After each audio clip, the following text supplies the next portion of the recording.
مبروك للوصول، مبروك للمغرب البطولة والوصول الثامن الأولمبياد، ومبروك للمنتخب المصري، هذا المنتخب الذي ولد كبيرا. والحارس علاء حمزة يتحصل على جائزة أفضل حارس البطولة، جائزة أفضل حارس البطولة. وموتسيبي يكلم الحارس يقول له راه الأخطاء تصير، صحيح كانت منعرج بطولة، ولكن هذه الجائزة القفاز الذهبي لحمزة علاء مهمة جدا في مستقبله. رئيس الاتحاد المصري للكرة يسير في الكرة الأخطاء مشتركة، الأخطاء جماعية أكثر منها فردية، كما جاش الفاول ما يجيش خطأ على حمزة. التكريم في الجوائز الفردية.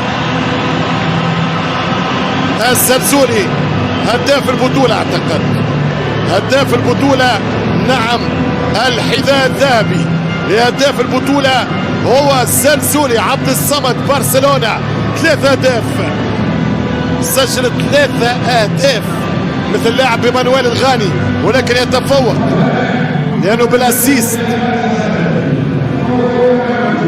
هذا كأس افريقيا والتروفي من أحسن لاعب. هل تكون ثنائية الزلزولي أم تكون لاعب مصري جائزة البالون دور لهذه البطولة؟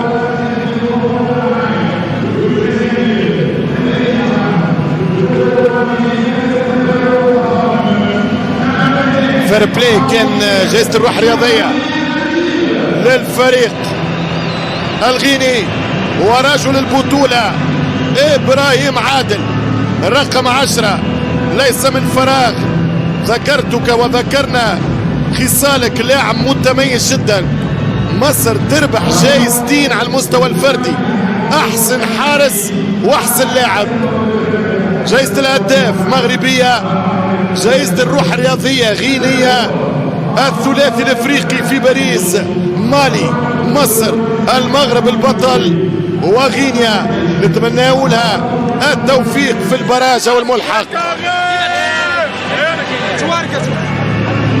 هذه الاسماء المتوجة للجوائز الفردية. مبروك لحمزة، مبروك لعبد الصمد، ويستاهل عادل ابراهيم نجم البيراميدز.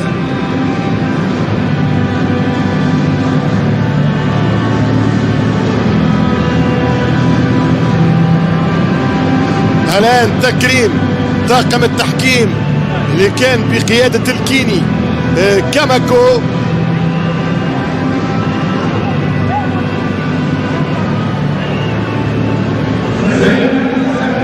حكام الفار أيضا لتكريم لسداسي المباراة.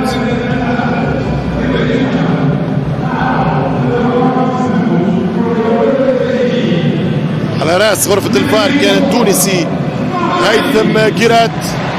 الصور للذكرى، المان اوف ذا تورنمنت، يستاهل.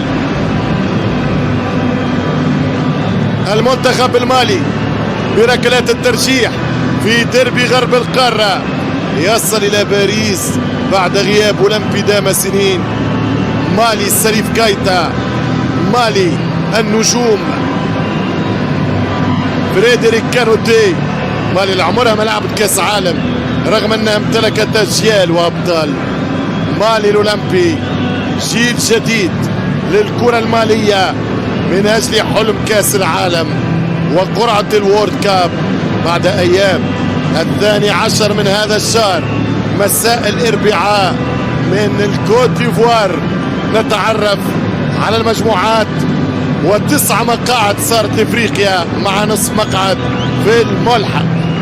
مبروك لمالي، النسور حلقت هنا في الرباط وفي طنجة ووصلت إلى الأولمبيك جيمز. افريقيا اللي لعبت الفينال 3 مرات. نيجيريا ربحت الارجنتين 3-2 فينال اتلانتا 96، والهدف التاريخي للسيليستين بابا يارو في حكم الفينال بيرويجي كولينا. الكاميرون بقيادة فرانسوا لا بقيادة باتريك مبوما فازت بالاولمبياد على لاروخا اسبانيا بقيادة كاسياس في سيدني. ونيجيريا خسرت فينال 2008 في بيجينغ ضد المنتخب الارجنتيني. في المقابل اول ميدالية افريقية في الاولمبياد في الكرة حققها النجوم السوداء لغانا في 92 في برشلونة ايام غوارديولا بطل مع لاروخا الصغير. اول فوز افريقي عربي كان مصراوي على المجر من 100 عام في اولمبياد باريس، ونصف نهائي عربي يبرز انجازات الكرة العربية في الاولمبياد مرتين، مصر والاخيرة العراق في 2004 في اثينا مع الكابتن عدنان حمد. مبروك مصر الجيل، مبروك مصر التأهل، مبروك الاسماء الجديدة في الكرة المصرية. وصافة بطعم ذهب.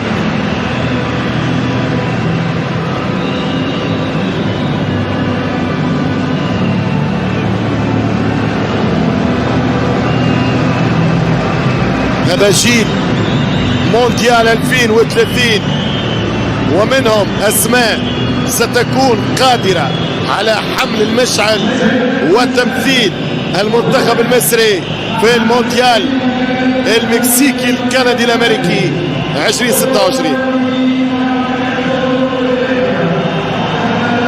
الان هنا امام الانصار، هنا في قلعة الاسود في الرباط، المغرب تحتفل، المغرب لن تنام. صارت البطولة والتتويج ببطولة افريقيا اقل من 23 سنة. هذه هي الكاس التي سترفع بدقائق من النخبة المغربية. على مدى البطولة يستحقوا لعبوا مع الفرق الصعبة، الفرق القوية، الفرق الكبيرة. قابلوا غينيا، واجهوا غانا في طريقهم مالي، وتسلحوا بالعزيمة في فينال مصر لحصد الذهبية المستحقة. على مدى بطولة يستاهلوا التتويج، على مدى فينال لعبوا النهائي او كسبوا النهائي ما لعبوش، وهكذا هي قاعدة الفاينلز او النهايات. جيل ممتاز، اسماء باندية اوروبية كبيرة من بيس بي لستراسبور لتولوز للبارسا ومدراك. جيل قادم للكرة المغربية بإمكانه في أولمبياد باريس بعد عام وبعد سنة على قنوات البين سبورتس أن يواصلوا المشهد المغربي في العالمية في التألق الملفت في موسم لن ينسى من ذاكرة المغاربة، في تاريخ وتواريخ لن تمحى من ذاكرة المغاربة. المغرب في هذا العام صار يلعب في العالمية بين الصالات، بين الآنسات، بين أسود في الدوحة وبين الأولمبيين في باريس. المغرب عملت قفزة للأمام في صعيد الكرة المحلية والإفريقية. مبروك الأسود، التتويج والتاج أمام الأنصار وعصام الشرعي، اسم آخر من أولاد البلد يحققون المجد وينتصرون ببطولة.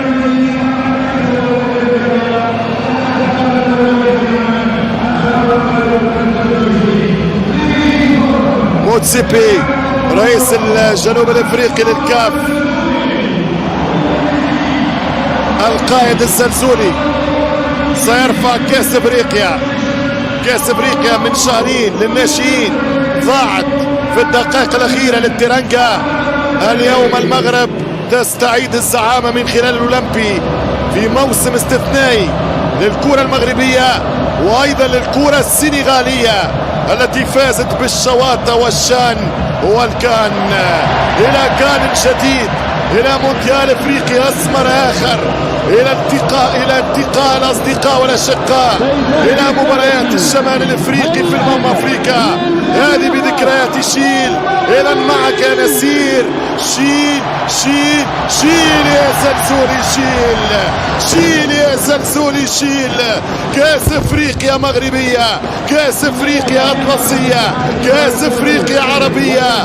هنا في الرباط تبدأ الافراح وتبدأ وتتواصل الليالي الملاح. الأسود فعلوها.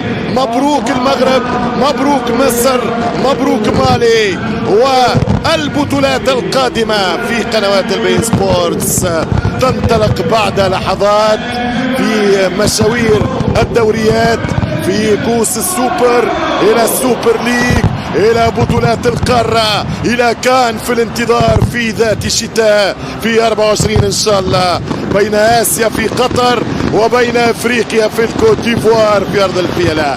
هكذا المغرب تحتفل، وهكذا الأسود تحتفي، وهكذا البطولات تكتب، وهكذا العمل يترجم نجاح، وهكذا نجاح يتلقى من خلاله الأبطال التهاني. تهانينا للأسود من أرض الرباط.